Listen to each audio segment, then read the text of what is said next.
And now we're going to be talking about Suzuki Motorcycles. Hello boss, thoda intro. They know why they're here. We know why they're here, right? They've been watching Auto Expo run up, and this is ZigWheels. So we're talking About, ZigTalk. yes, Suzuki, yes. And Suzuki India's MD Ayukawa-san has said that the company's direction now is fixed on excitement. They're going to give us 2 new bikes every year, one bike, one scooter. And we already got a motorcycle, that's the Intruder. And what's pending is a scooter that will launch at Auto Expo. Exactly. We're following that pattern that Ayukawa-san has spoken about, that there'll be a motorcycle and a scooter every year. We've already seen the Intruder. And so there is going to be a launch at the Expo. We know that. And therefore, that is expected to be the scooter. But what is it exactly? We're going to be guesstimating a bit here. We don't know exactly what it's going to be. But 2 years back at the 2016 Auto Expo, Suzuki launched the Axis 125, and that is a brilliant scooter, a very solid scooter wrapped into a kind of somber body. True. Right? I think it could definitely use some more excitement. Honda has proven that an exciting 125 works in the form of the Grazia, a little more younger appeal to that motorcycle, scooter, sorry. Yeah. So that definitely works. I mean, that just goes to show it, calling it a motorcycle, that somewhere the click is just so nice. Yeah, absolutely. Not the click, the Grazia. Yeah, true that. But anyway, so yeah, a younger, funky looking scooter from Suzuki with the Axis 125 underpinnings would be beautiful. Yes. But that's not all. True. And Suzuki has said that there's going to be one more motorcycle unveiling, not launching. One motorcycle, not one more. We've spoken scooter. Oh, sorry, yes. One motorcycle that will be unveiling at the Auto Expo, not launching. And well, I really hope that this is going to be an extension of the Gixxer family. Wait for it. A bigger Gixxer. Wait a for Gixxer it. 200. Oh, he's being reasonable. 200 and not a 250. Awesome. That works as well. Well, let me tell you again, don't get your hopes up. I'm not. I don't think it's going to be a 200 or 250. Suzuki's already shown how they're maxing out what they've got with the Gixxer family. They started with the Naked, they went to the Fed version, then they got the FI, the ABS, and now the Intruder. So yeah. I still think that the Gixxer Naked needs some updates. Maybe right? fuel injection, maybe ABS. ABS, definitely, or both. Yeah, ideally both. So that is something that we are expecting. I mean, I would not get my hopes up too high, and maybe that would be it.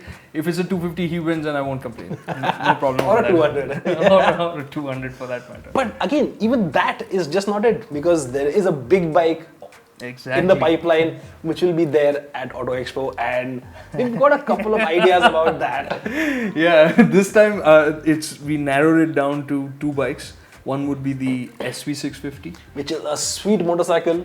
Like, it just makes a lot of sense. It'll go Why? I mean, it's a 650, that mid displacement. There's nothing really in the market apart from the Kawasaki Z650. Exactly. The Harleys are just a very different kind of motorcycle, and then everything else is way too expensive. In that sweet spot, you would just have the Kawasaki, and a bike there would make a lot of sense.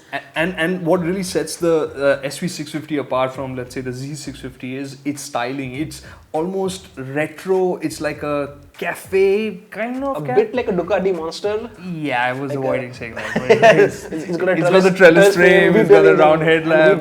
Yeah, and V-twin. Yeah, so I mean, that was one candidate for the big bike that we thought would be strong. But then along came the GSX S750, which is essentially a rival to the Kawasaki's Z900. And the Triumph Street Triple S as well. Exactly.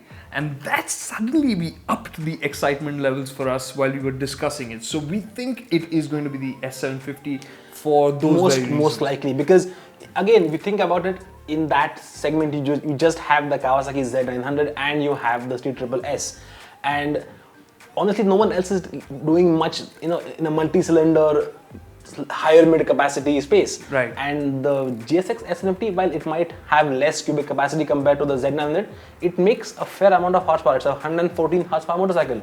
Fine, it's a little low on torque, but I mean, essentially it's giving you great. Exactly. I think that's the really cool part. It might be down on displacement, but in terms of horsepower, is there or thereabouts. Torque, like PD said, is a bit lacking. It's a bit lighter. Yeah. So it's there in the ballpark, but you'd say that, hey, what would the price be, right? Now this is very interesting, because we get the Kawasaki Z900 as a CBU from Thailand, but because of the free trade agreement, the duties are waived off to a large extent. However, the Suzuki S750 would come from Japan. Right. So it cannot be an import because then the duties Like would be, as a CBU, as a CBU, it will just be crazy in terms of duties. Right, because then it would end up being lower on power, lower on displacement, and more expensive. Way higher on price. Yeah. So that is a problem. So it'll have to be a CKD, and Suzuki has proven that they can do CKD well and price it brilliantly with a bike like the Hayabusa, which is almost like their flagship motorcycle. I think the folks at Suzuki made a massive point when they said that they're going to assemble the Hayabusa in India, the fastest motorcycle in the world. Yeah, well, okay, fine. It's been up and down on that front, but it's an icon and one that stands for very exacting standards, right? You do not want to mess around with a bike with that kind of performance. They've shown that they can do that with the Hayabusa.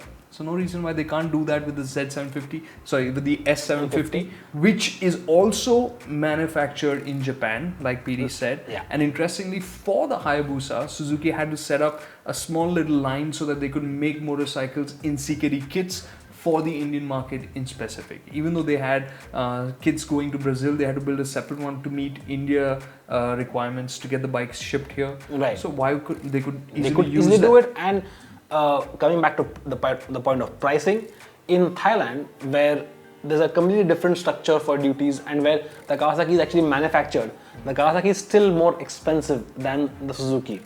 Yeah, that's interesting. The Suzuki is still cheaper, even though it's being So I think they have a different way they tax bikes. I think it's purely on displacement. I don't think it has anything to do with whether it's made here or imported. I mean, I'm not sure. I'm just guessing that, but that's what it seems like.